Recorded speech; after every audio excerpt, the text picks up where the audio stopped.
Okay, so we have people who are oppressed and we have people who are oppressing others, so what can we actually do about this?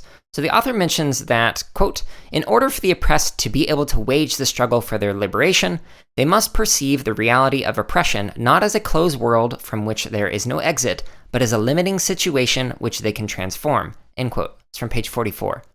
So this is a very important thing to note. So people who are oppressed need to understand that this can be a temporary situation and this can be something that can be changed. Now, one way that oppressors can do that is by actually working in solidarity with the oppressed. They can fight side by side to actually change the systems of oppression that are dehumanizing people and actually work towards seeing people as people and not categories. Which I don't know about for you, but that really resonates with what's going on in my social circles right now. There is a lot of othering and a lot of categories being thrown at different people, especially when it comes to politics. Okay, so there are two overall stages that kind of guide this pedagogy of the oppressed. So the first stage is one where the oppressed unveil and recognize oppression, and then commits to its transformation as well as their own transformation. Now, stage two is when the oppressed have been transformed, and the pedagogy is of all people who are seeking permanent liberation by continually seeking to remove, quote, the myths created and developed in the old order, which, like specters, haunt the new structure emerging from the revolutionary transformation, end quote. It's from page 49.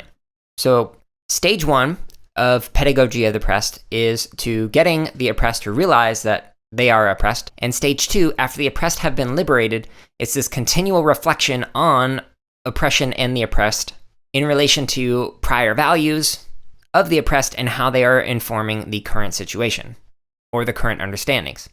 Now, on the other hand, the oppressors are actively working towards maintaining power structures and power dynamics and maintaining this level of oppression because it works in their favor at the cost of others. Here's a quote from page 50 that really resonates with what I'm seeing in online discourse and how people are communicating to each other, and resonates with some of the stuff that you're going to hear in discussions in future interviews that have not been released yet.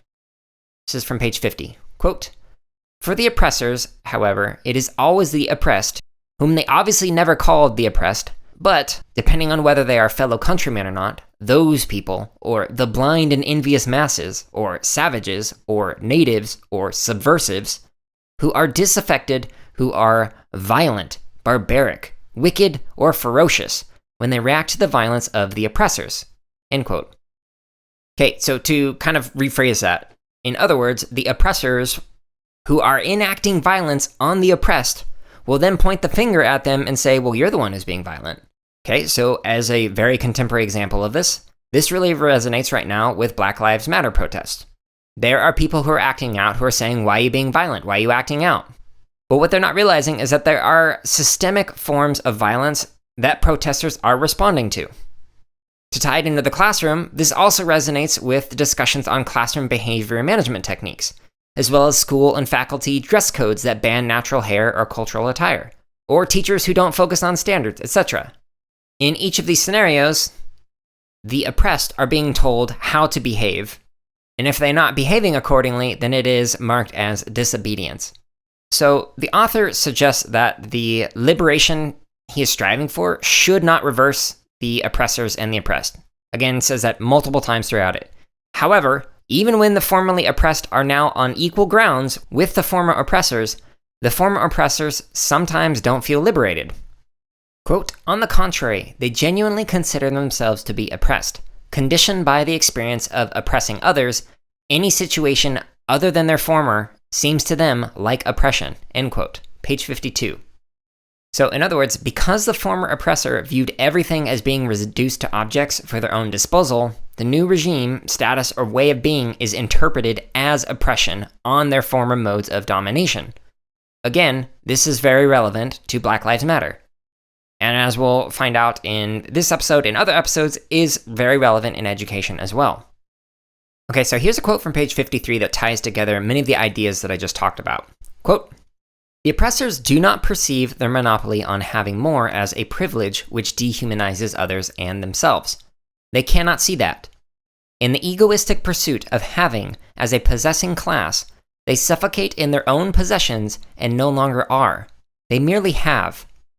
For them, having more is an inalienable right, a right they acquired through their own effort, with their courage to take risks.